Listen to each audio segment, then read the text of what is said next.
அழகப்பா பல்கலை சமுதாய வானொலி நேயர்கள் அனைவருக்கும் மகிழ்வான வணக்கங்கள். இன்று நம் வானொலியில் வசீகர ஆளுமை முத்துக்கள் நிகழ்ச்சியை வழங்க இணைகிறார் விட்டில் துரை அறிவழகன் அவர்கள். இவர் 1967 ஆண்டு பிப்ரவரி மாதம் 22 இலங்கையின் டிக்கோவில் பிறந்துள்ளார். பூர்வீகம் ஓரியூர் வழித்தடத்தில் உள்ள வலையன்வயல் எனும் குக்கிராமம். அம்மா இலங்கையைச் சேர்ந்தவர், அப்பா இந்தியா. கல்லூரி காலம் துவங்கி கலை இலக்கிய சிறு பத்திரிகை சூழல் செயல்பாடுகளால் அதிகம் ஈர்க்கப்பட்டவர். 1988 ஆண்டு கல்லூரி இறுதி ஆண்டில் அவர்களுக்காக மற்றும் 1996 சிறகு குழந்தைகள் எனும் சிறுகதை தொகுப்பு நூல்களையும் வெளியிட்டுள்ளார். அதே காலகட்டத்தில் சுருதி, நிழல் போன்ற இலக்கிய அச்சு இதழ்களை நண்பர்களுடன் இணைந்து நடத்தியும் உள்ளார். 90களில் பெரியார் மாவட்டத்து விவசாய மக்களோடு வாழ்ந்த அனுபவத்தை மன ஓசை சிற்றுதழில் கலையாகவும் பதிவாக்கியுள்ளார். தனது முதல் சிறுகதையை 1988 வலம்புரி ஜானை ஆசிரியராக கொண்ட தாய் இதழில் வெளியிட்டுள்ளார். முதல் கவிதையும் அதே ஆண்டில் கோவை ஞானியை ஆசிரியராக கொண்ட நிகழ் எனும் இதழிலும் வெளியிட்டுள்ளார்.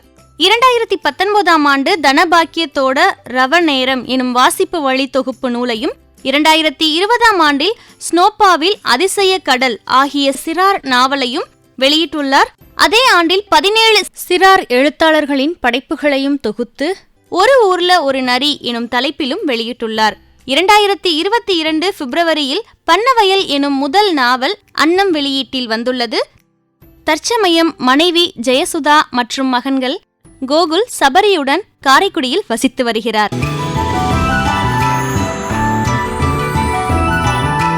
இன்றைய வசீகர ஆளுமை முத்துக்கள் நிகழ்ச்சியில கவிஞர் மீராவை பற்றி பகிர இணைகிறார் விட்டில் துரை அறிவழகன் அவர்கள். வாங்க நேயர்களே, நம்ம நிகழ்ச்சியை தொடர்ந்து கேட்கலாம்.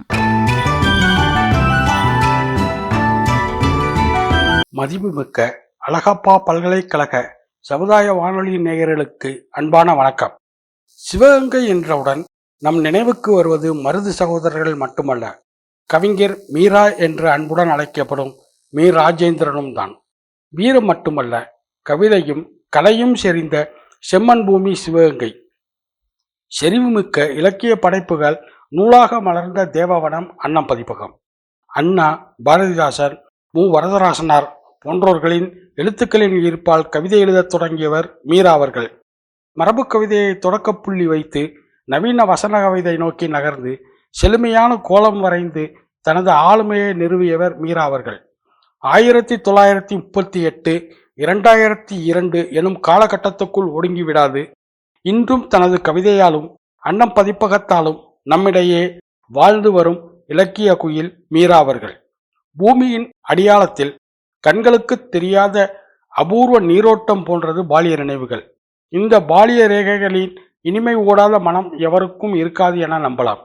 இந்த நினைவுகள் சார்ந்த நிலம் என்பது சிறு பறவைகளின் கீச்சொலிகளாலும், ஓடைகளின் சில்லிப்பாலும், குறுஞ்செடிகளின் பசுமையாலும், பனித்துளிகளாலும் நிறைந்தது. வளரிளம் பருவம் தாண்டிய பிறகு இந்த நினைவுகளை மீளுருவாக்கம் செய்து பார்க்கும் கணங்கள் கிடைப்பது என்பது அதி அற்புதமானது. ஒரு வண்ண ஓவியத்தின் மென்முறுவலாக என் நினைவில் தங்கியிருக்கும் 80களில் என்னை வசீகரித்த ஆளுமை மீரா அவர்களின் ஞாபகம் தோன்றும் போது என் பால்ய நிலவெளியின் காட்சிகளுள் தவிர்க்க முடியாமல் எனக்குள் கிளர்ந்திருந்து என்னை வியாபித்து கொள்ளும் அந்த நிலத்தின் நினைவுகள். அசோகா, வேம்பு, முதிர்ந்த அரச மரம், கண்மாய்கள், சிவன் கோவில் தெப்பக்குளம், குதிரை வண்டி பயணம், செம்மண் புழுதி என பாலிய நிலக்காட்சி அடுக்குகள் எனக்குள்ளும் பூத்து கொழுங்கிக் கொண்டிருக்கின்றன. அப்பாலிய நிலத்தில் ஈரம் மாறாத நீர் சித்திரமாக நண்பன் கதிரின் முகமும் காட்சி பெற்று நிலைத்திருக்கிறது. 10 முதல் 13 வயது வரையிலான சிவகங்கை நாட்களின் நீரோட்டம் நிரம்பிய தளிர் வேர்களும் அதன் நீட்சி கொண்ட நாட்களின் நினைவுகளிலும் மிக பெரிதும் என்னை நிறைத்து நிற்கிறார் மீரா அவர்களும் அவர் குடும்பத்தினரும். எளிய அன்பும் உபாசரணையும் கொண்டவர்கள் மீரா அவர்களின் துணைவியார் திருமதி சுசிலா ராஜேந்திரன் அவர்கள். மீரா அவர்களின் வீடு என்பது எனக்கு மற்றொரு தாய் வீடு போன்றது. 5ஆம் வகுப்பு முதல் 8ஆம் வகுப்பு வரை சிவகங்கை சுவாமி விவேகானந்தா பள்ளியில் நான் படித்தபோது மீரா அவர்களின் மகன் கதிர் எனது பள்ளி தோழன். கதிரின் நட்பு இன்று வரை தொடர்ந்து கொண்டுதான் இருக்கிறது. வெள்ளரி பிஞ்சுகளுடன் என்னை சந்திக்க வரும் சிறு வயதின் அன்பு மாறாமல் நிலைத்திருக்கிறது கதிரிடம் இன்று வரை. குடும்பத்தின் வழிவழியாக கடத்தப்பட்ட குணாதிசயங்களின் நிறம் சிறிதும் மங்காமல் இருக்கிறது கதிரிடம். 2 சிவன் கோவில் தெற்கு தெரு, சிவகங்கை என்னும் முகவரி எனது ஆழ்மனதில் பொறிக்கப்பட்ட ரேகைகளாக இன்று வரை உயிர்ப்புடன் இருக்கிறது. அன்னம் பதிப்பகம் அகரமச்சகம் அடித்தளத்திலும் அவர்கள் குடியிருந்த வீடு முதல் தளத்திலுமாக இயக்கம் கொண்டிருக்கும் மீரா அவர்களின் இலக்கிய வேடந்தாங்கள் அன்னம் பதிப்பகம். கி. ராஜநாராயணன், கந்தர்வன், ப. ஜெயப்பிரகாசம், இன்குலாப், நாஞ்சில் நாடன் என மகத்தான ஆளுமைகளின் தொடக்க நாட்களின் நிலமாக அமைந்திருந்தது சிவகங்கை. இலக்கிய உலகில் இவர்கள் வேர்பிடித்து செழித்து வளர்ந்து நிற்க அரவணைத்து உற்சாகப்படுத்தியோர் மீரா அவர்கள்.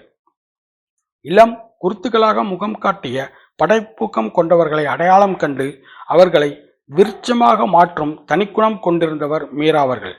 வந்த விருந்தாளிகளுக்கும் வரப்போகும் விருந்தாளிகளுக்கும் மீரா அவர்களின் வீட்டு உலை கொதித்தபடியே இருக்கும். அன்னம் பதிப்பகத்தின் நுழைவு வாசலை எப்பொழுதும் சிரித்த முகத்துடன் வரவேற்று நிற்பார் பாரதியாரின் சித்திரம். அடுத்தாற்போல மரமேஜையில் அடுக்கப்பட்ட மெய்ப்புகளை உன்னிப்பாக வாசித்து சிவப்பு மையால் திருத்தங்கள் செய்து கொண்டிருப்பார் பெரியவர் தமிழாசிரியர் வரதராசன். நீண்ட நடு அறையில் பெண்களின் குரலொலியோடு அச்சுகோர்க்கும் வேலை தொடர்ந்து நடந்து கொண்டிருக்கும். காலை 9 மணிக்கு ஒலிக்கத் தொடங்கும் ட்ரெடில் மிஷின் சத்தம் மாலை வரை ஓயாது. சில நாட்கள் பின்னிரவிலும் அந்த மெஷினின் சத்தம் அடங்காது இயங்கிக் கொண்டிருக்கும். முகப்பில் நுழைந்தவுடன் வலது பக்கமாக அமைந்த அறையில் காட்சிப்படுத்தப்பட்ட புத்தகங்களுக்கு மத்தியில் கதிர் அமர்ந்திருப்பான்.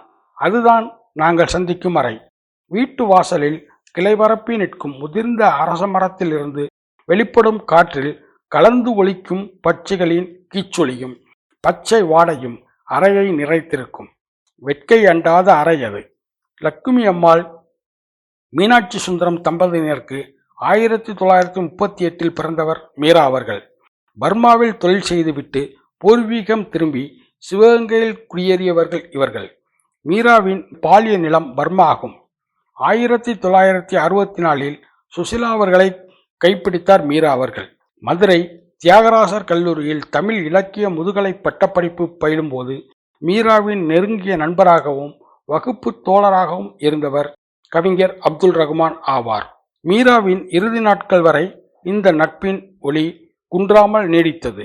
1968 சிவகங்கை மன்னர் கல்லூரியில் பேராசிரியராக பணியில் சேர்ந்த மீரா அவர்கள் பொறுப்பு முதல்வராக பதவி உயர்வு பெற்று பணியாற்றிய பின்னர்தான் ஓய்வு பெற்றார். மதுரை கல்லூரி ஆசிரியர்களின் பிரச்சினைகளை தீர்ப்பதற்கு தொடங்கப்பட்ட மூட்டா இயக்கத்தில் தீவிரமாக செயல்பட்டதால் 2 முறை பணி நீக்கம் செய்யப்பட்டவர் மீரா அவர்கள். இக்காலகட்டத்தில் உருவானதுதான் அன்னம் பதிப்பகம். கவிஞர் அப்துல் ரகுமான் வழங்கிய கவிக்கோ விருதும் கவிஞர் சிற்பி வழங்கிய வாழ்நாள் சாதனையாளர் விருதும் மீரா அவர்களுக்கு பெருமை சேர்த்தவைகள் ஆகும். தரமான இலக்கிய கூட்டங்களை சிவகங்கையில் இவர் நடத்தியுள்ளார். அவற்றில் மிகவும் குறிப்பிடத்தக்கதாக அமைந்தது பாரதி நூற்றாண்டு விழா நிகழ்வாகும். 11/10/2019 வெள்ளிக்கிழமை இனிய பொழுதில் கவிஞர் மீரா அவர்களின் பிறந்தநாள் விழா சிங்கப்பூர் முஸ்தபா அறக்கட்டளை சார்பில் கவிக்கோ மன்றத்தின் ஒருங்கிணைப்பில் சென்னையில் சிறப்பாக அரங்கேறியது. நிகழ்வு சிற்பியின் தலைமையில் நடந்தேறியது. கவிஞரின் மகன், கவிஞரின் வழி நடைபோடும் அன்னமகரம் பதிப்பக உரிமையாளர் ரா. கதிர் மற்றும் மகள் செல்மா ஆகியோர்கள் அந்த நிகழ்வில் கௌரவிக்கப்பட்டார்கள். இன்றளவும் கவிஞர் மீராவின் நினைவுகளை தங்கள் கைக்கூட்டுக்குள் தாய் அன்புடன் பொத்தி சுமந்து நிற்கும் கவிக்கோ மன்றத்தின் செயல் சிறப்பு மிக்கது. காலத்தின் குரல் எனும் கவிஞரின் தொகுப்பு அந்த நிகழ்வில் வெளியிடப்பட்டது. கவிஞர்கள் மு. மேத்தா, இந்திரன், சிற்பி, தமிழலை, இசாக், உஸ்மான், ஜெயபாஸ்கரன், இனிய ஹாஜி மற்றும் இயக்குனர் ராமசுப்பிரமணியன் ஆகியோர்கள் அந்த நிகழ்வில் கலந்து கொண்டார்கள். இவர்களுடன் கதிரின் பாலிய நண்பரும் டூலெட் குறும்படம் எழுதி இயக்கம் செய்து மற்றும் ஒளிப்பதிவும் செய்த செலியனும் அந்த நிகழ்வில் கலந்து கொண்டது கூடுதல் சிறப்பு அம்சமாகும். 2 தெற்கு தெரு சிவகங்கையில் மீராவின் காலத்தில் இயங்கிய அன்னம் அகரம் அச்சகம் பதிப்பகம் படைப்பாளிகளின் வேடந்தாங்கள் மட்டுமல்ல, நவீன இளம் படைப்பாளிகளின் சிருஷ்டி விதைகளை விழிப்புறச் செய்த விதை நிலமும் ஆகும். அவ்விலக்கிய குடியில் கூடிய பறவைகள் இன்று வானில் வெற்றிகரமாக சிறகு விரித்து வலம் வருபவர்களில் முக்கியமானவர்கள் செலியன் மற்றும் ஐயப்ப மாதவன். இயக்குநர்களாகிய இவர்களை தவிர எழுத்துலகில் இன்று பிரம்மாக்களாக திகழும் ஜெயமோகன் மற்றும் கோணங்கி ஆகியோர்களும் இந்த நிலத்தில் உருவானவர்கள்தான். செலியன் மற்றும் ஐயப்ப மாதவன் ஆகிய இருவரும் இரா கதிரின் நண்பர்கள். 2018 செலியன் இயக்கிய டூலெட் எனும் குறும்படம் 65வது தேசிய திரைப்பட விழாவில் சிறந்த திரைப்படத்திற்கான தேசிய விருதினையும், கோவாவில் நடைபெற்ற 49வது சர்வதேச திரைப்பட விழாவில் சிறுவர் சிறப்பு நடுவர் பரிந்துரை விருதினையும் பெற்றது. இத்தகைய ஒரு சிறப்புமிக்க ஆளுமையாக செலியன் உருவாக காரணமாக இருந்த நிலம் அன்னம் பதிப்பகமாகும். கவிஞர் மீரா சிவகங்கை மன்னர் கல்லூரியில் பயின்று அக்கல்லூரியிலேயே பேராசிரியராக பணி செய்து முதல்வர் பொறுப்பு வரை உயர்ந்து ஓய்வு பெற்றவர். கல்லூரி பணி, சமூக பணி, இலக்கிய பணி என பன்முக ஆளுமை கொண்டவர் இவர். தமிழ் வளர்ச்சி கழக பரிசு, பாவேந்தர் விருது, சிற்பி இலக்கிய விருது, சான்றோர் பேரவை விருது என எண்ணற்ற மகுடங்களை சூடிக்கொண்ட பெருமை மிக்கவர் மீரா அவர்கள். சிவகங்கையில் இவர் எடுத்து நடத்திய பாரதியார் விழா இன்று வரை பேசப்படும் ஒரு நிகழ்வாகும். அறிஞர் அண்ணாவை தொடர்ந்து கலைஞர் கருணாநிதி அவர்களாலும் பாராட்டு பெற்றவர் மீரா அவர்கள். கூடல் நகரில் கூட்டம் பார்க்க. மீராவின் தெருவோர சாக்கடையில் வருமா தெப்பம் எனும் இக்கவிதை குறித்து அறிஞர் அண்ணா தனது திராவிட நாடு இதழில் சிலாகித்து எழுதியுள்ளார். எதையும் அறிந்து கொள்ளும் ஆர்வமில்லாது கூடிக்கலையும் கூட்டத்தின் மனநிலையை நையாண்டி செய்யும் கவிதை இது. தொடக்க காலத்தில் திராவிட சிந்தனை கொண்டிருந்த கவிஞர் மீரா அவர்கள் காலத்தின் நகர்வில் பொது உடைமை தத்துவத்தால் ஈர்க்கப்பட்டு அதை நோக்கி நகர்ந்தவர். வசன கவிதை என்ற பாரதியை தொடர்ந்தவர் ந. பிச்சமூர்த்தி. இவரை தொடர்ந்து கவிதை வானில் தனது அங்கத கவிதைகளால் நீங்காத தடம் பதித்தவர் மீரா அவர்கள்.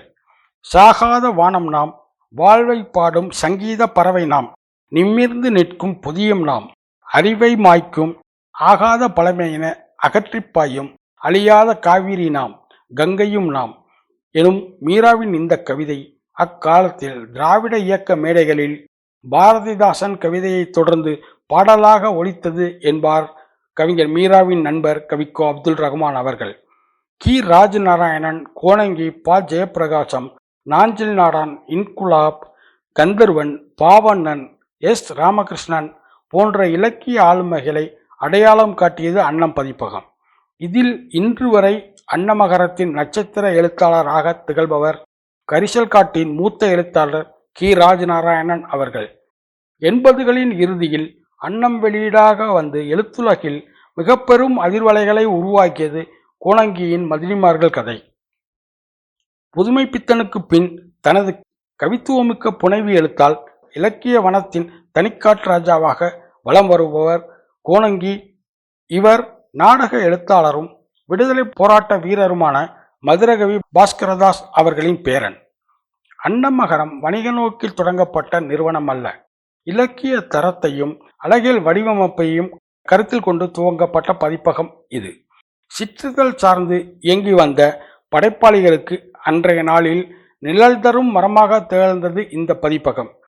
தனது தொடர்ந்த பயணங்களாலும் படைப்பாளிகளுடனான சந்திப்புகளாலும் பதிப்பகத்தை செழுமையான வளர்ச்சி பாதையில் சிறகடிக்க செய்தவர் மீரா அவர்கள். பதிப்பகத்தின் அனைத்து செயல்பாட்டிலும் அச்சாணியாய் நின்று செயல்பட்டவர் மீராவின் மகன் இரா கதிர். தந்தையைப் போலவே இவரும் கவித்துவ மனம் படைத்தவர். இரா கதிர் அவர்களின் கவிதைகள் குறிப்பிட்ட ஒரு வட்டத்தில் அந்த நாளில் காத்திரமான வாசகர்களை பெற்றிருந்தது. கவிஞர் மீரா அவர்களின் வாழ்வு பயணம் முழுவதும் அவருக்கு நிழலாக தோள் கொடுத்து நின்றது கதிர் என்றால் அது மிகையாகாது. மீரா விற்று சென்ற அன்னமகரம் பதிப்பக பணியை எண் 1 நிர்மலா நகர், தஞ்சாவூர் எனும் விலாசத்திலிருந்து தொடர்ந்து செயல்படுத்தி வருகிறார் கதிர் அவர்கள். மீராவின் தொடர்ச்சியாக கதிரால் இயக்கப்பட்டு வரும் அன்னத்தின் நட்சத்திர எழுத்தாளர் இன்று வரை கரிசல் மண்ணின் மூத்த எழுத்தாளர் கி. ராஜநாராயணன் அவர்களே. 80களில் இருந்து இன்று வரை கதிருடன் ஆத்மார்த்த உறவில் உள்ள படைப்பாளர்களில் முக்கியமானவர் கவிஞரும் காலச்சுவடு சிற்றிதழின் பொறுப்பாசிரியருமான திரு சுகுமாரன் அவர்கள். 80களின் இறுதியில் இலங்கை இனப்பிரச்சினையில் புலம்பெயர்ந்து வந்த மோகன சுந்தர பாண்டியனுக்கு அகரமச்சகத்தில் வேலை கொடுத்து ஆதரவு அளித்ததில் முக்கிய பங்கு இரா கதிரையே சேரும். மேலும் அவரது இலங்கை இன பிரச்சனையில் ஒரு சிங்கள இதழ் எனும் நூலை வெளியிட்டு சிறப்பு செய்தது அன்னமகரம். மதுரையில் இயங்கிய அன்னமகரம் புத்தக விற்பனை நிலையம் படைப்பாளிகள் கூடும் ஒரு நிழல்மரமாகவே 80 மற்றும் 90களில் செயல்பட்டது. அக்காலகட்டத்தில் அம்மரத்தடி நிழலில் கால் பதிக்காத படைப்பாளிகளோ கலைஞர்களோ இல்லை என்றே சொல்லலாம். கவிஞர் மீரா அவர்களின் மூடாத கண்களின் வழியே அலைவுறும் பறவைகளின் கனவு மாமல்லபுரம் சாலையில் கவிஞர்களுக்காக பாரதி மண்டபம் அமைப்பது. காவிரி ஆற்றின் மேலும் கீழுமாக பறந்து திரியும் அன்னத்தின் சிறகுகளில் படைப்பாளர்களுக்கான வர்ணங்கள் நிரம்பியுள்ளது. மீரா 1000 பெயர்களை ஊட்டி வளர்த்த ஒற்றை பெயர். விண்மீன்களை பாடவிட்டு உற்று கேட்ட இருளின் இசை, மலையின் கவிதை, அன்பின் விதைகளுக்குள்ளே குறுகுறுத்த உற்சாகத்தின் தட்பவெப்பம், எப்படி போட்டாலும் பூவிலும் நாணயம், கிழிந்த வழியை உணர்த்தாமல் காற்றின் கனவு வெளியில் மிதந்து கொண்டிருக்கிறது அன்னத்தின் சிறகு போல அந்த பக்கம். அன்னத்தின் சிறகு எனும் பழனி பாரதியின் இந்த கவிதையை இக்கணம் நான் நினைவு கூறுகிறேன். தனது இறுதி காலத்தில் பார்க்கின்சன் நோயால் பாதிக்கப்பட்டவர் கவிஞர் மீரா அவர்கள். 4 ஆண்டுகளுக்கு மேலாக நீரிழிவு, இதய நோய், வாதம் ஆகிய நோய்களின் தாக்கத்தால் பாதிக்கப்பட்டு படுக்கையில் காலத்தை கழித்த இவர் 2002இல் இம்மண்ணுலகம் விட்டு நீங்கினார். இவரது ஊசிகள் மற்றும் கனவுகள் + கற்பனைகள் = காகிதங்கள் ஆகிய கவிதை தொகுப்புகள் இன்று வரை மறுபதிப்பு கண்டுகொண்டுதான் இருக்கின்றன. கவிஞரும் தந்தையுமான மீரா அவர்களை தன் அகத்தில் சுமந்தபடி கவிதை அப்பா எனும் கவிதை தொகுப்பு நூலை கொடுத்துள்ளார் அவரது மகள் கண்மணி செல்மா. மீராவின் படைப்பிலக்கியத்தின் தொடர்ச்சியாய் பயணித்துக் கொண்டிருக்கிறார் மகள் கண்மணி செல்மா. அன்னமகரம் பதிப்பு செயல்பாட்டின் வழி தந்தையின் கனவுகளை வாழ வைத்துக் கொண்டிருக்கிறார் மகன் கதிர். காலம் கடந்தும் தன் மக்களின் செயலூக்கத்தின் வழி கவிஞர் மீரா அவர்களின் ஆன்ம ஒளி இன்று வரை உயிர்ப்புடன் பிரகாசித்துக் கொண்டுதான் இருக்கிறது. நன்றி, வணக்கம்.